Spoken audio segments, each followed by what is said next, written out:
Olá pessoal, tudo bom? Quero falar com vocês agora a respeito de alguns sintomas de que a nossa vida não tá legal e de que precisa de uma mudança. Então, vamos lá. Deuteronômio 30, 1 a 3 vai dizer assim, ó: E será que sobrevindo-te todas essas coisas, a bênção ou a maldição que tenho posto diante de ti, e te recordares delas entre todas as nações para onde eu te lançar, o Senhor teu Deus, e te converteres ao Senhor teu Deus, e deres ouvidos à sua voz, conforme a tudo que eu te ordeno hoje, tu e teus filhos, com todo o teu coração e com toda a tua alma, então o Senhor teu Deus te fará voltar do teu cativeiro e se compadecerá de ti. Então, esse é um sinal de que a nossa vida não está bem. A maldição é um sinal de que a nossa vida não está legal, de que algo precisa ser mudado. E olha a promessa que Deus nos dá, tá? Que quando nós passarmos por toda essa dificuldade, né, que é consequência de pecado, nós ainda temos a oportunidade de nos arrependermos e buscarmos ao Senhor. Então, entenda, existe hoje uma dificuldade na igreja brasileira, e eu digo na igreja mundial também, né, entre o legalismo e o liberalismo. Então vamos lá, vamos entender. O legalismo é aquelas igrejas, eu digo igrejas no sentido de placa, né, não no sentido de igreja geral, é aquelas igrejas em que tem uma lista enorme de leis. Aqui não pode isso, aqui não pode assado, aqui não pode assim, aqui não pode... Quem é crente aqui não faz isso, quem é crente aqui não participa daquilo e tal. Tem uma lista de regras que você, como membro, né, dessa igreja, tem que cumprir. Isso, no cristianismo, não é algo saudável, né? Porque nós devemos estar em Cristo por amor e não pelo cumprimento de leis. Se a gente tivesse pelo cumprimento de leis, a gente estava ainda na antiga aliança, né? E tem também o liberalismo, que é tudo pode. Afinal de contas, Deus é amor, afinal de contas, Deus perdoa. Então nós não precisamos confundir as coisas, meus irmãos. Sim, Deus é amor, Ele ama incondicionalmente, Ele ama tanto a nós, Ele ama tanto os seres humanos, que Ele entregou o seu próprio Filho para que viesse lá do céu, lá da Nova Jerusalém, para onde a gente vai, se entregasse, né, por nós, fosse humilhado, fosse espancado, rejeitado, cuspido. Então, Deus, ele entregou o seu próprio Filho por amor a nós, e lógico que você já sabe a história, Jesus venceu a morte, Jesus ressuscitou, mas Deus, ele ama tanto nós que ele deu o seu próprio Filho, né? E talvez quem é pai entenda melhor do que eu ou do que outras pessoas que ainda não têm filho, né? Então, sim, Deus é amor, e ele ama de uma forma incondicional, de uma forma inexplicável, de uma forma que nós não conseguimos amar. É o amor ágape do Senhor, né? Que ele atinge um tamanho que a gente não consegue compreender. E sim, Deus é amor e sim, Deus perdoa, tá? Independente do... Pode pensar no pecado mais horrível que tiver. Na minha mente veio agora Hitler, tá?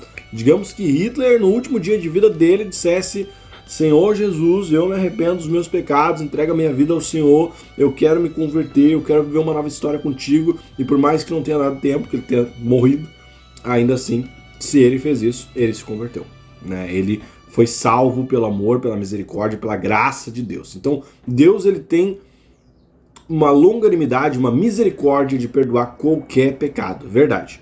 Ponto, ok? Fechou? Mas o liberalismo, ele, na verdade, ele incentiva as pessoas a pecarem, né? Então, como Deus perdoa, como Deus é amor, eu posso fazer e depois eu peço perdão e tá tudo certo. Só que o cristianismo saudável, ele não funciona assim. O cristianismo saudável não é nem um legalismo, onde tem lei, tem que cumprir aqui, tem que cumprir aqui, tem que cumprir aqui, senão você fica de banco, senão você sai da igreja, senão você é excomungado da igreja, não faz mais parte. O cristianismo não é isso.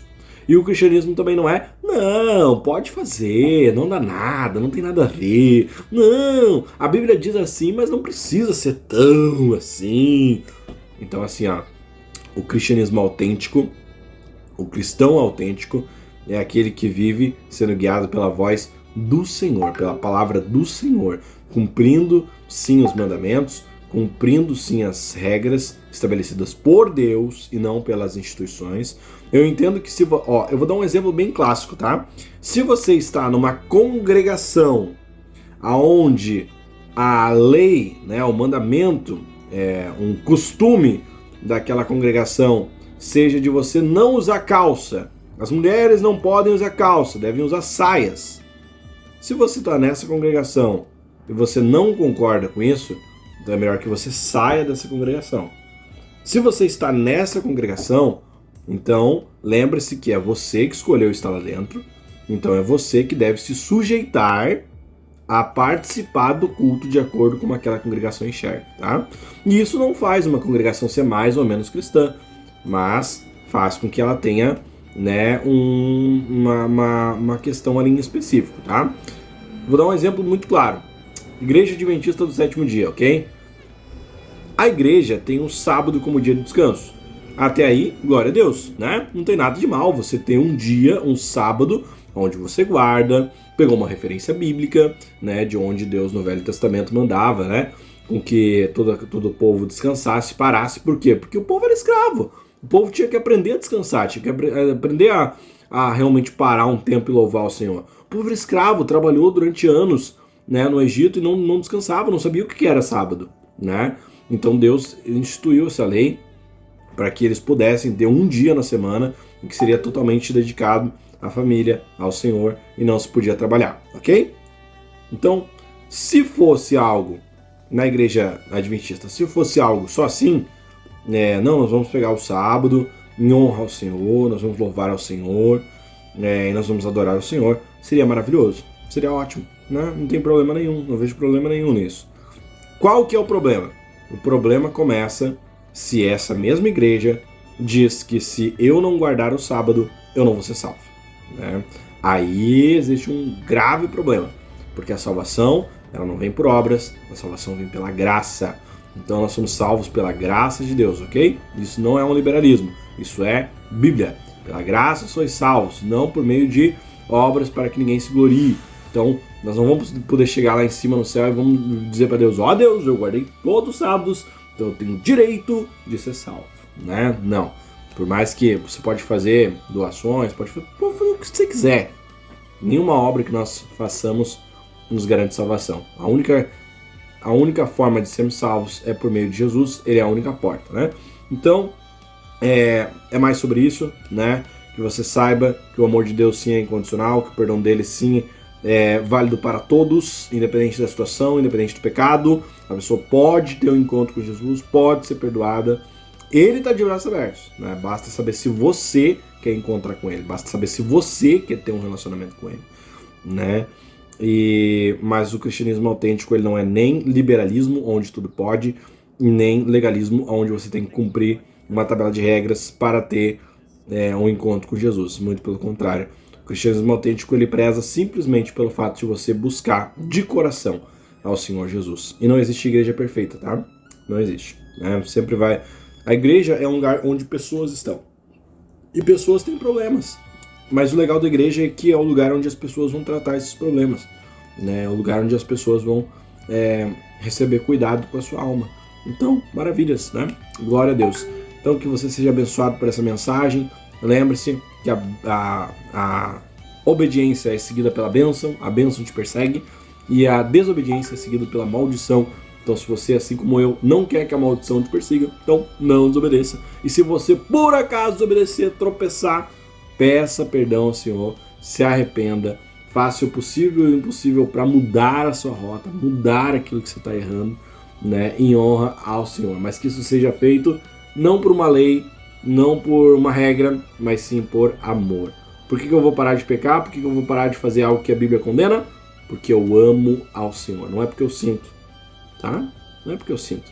Tem muito desejo que a gente sente, muita coisa que a gente quer fazer, tem muito sonho que a gente gostaria de, eu queria viver tal coisa, mas a gente abre mão por amor a Deus, por amor ao Senhor. Ele abriu mão do Filho dele por um instante de tempo para que nós pudéssemos ser salvos, né? E eu acho que não custa muito a gente abrir mão de algo bom aqui para viver algo extraordinário com Deus. E ainda que você passe uma vida toda dizendo, eu nunca vivi algo extraordinário com Deus, se você, a hora que você pisar no céu, você vai ver algo tão extraordinário que nada do que você viva aqui na Terra vai ser comparado, né? Então, glória a Deus por isso, glória a Deus por essa oportunidade. Se você crê em Jesus Cristo como seu único Senhor e Salvador, faça sua oração dizendo isso para Ele, confesse Ele como seu único Senhor e Salvador, seja salvo, seja alegre, seja cheio dos frutos do Espírito Santo, e que em nome de Jesus o Senhor possa usar você como uma bênção na sua família e no lugar onde você mora, onde você trabalha. Amém? Tenha um excelente dia.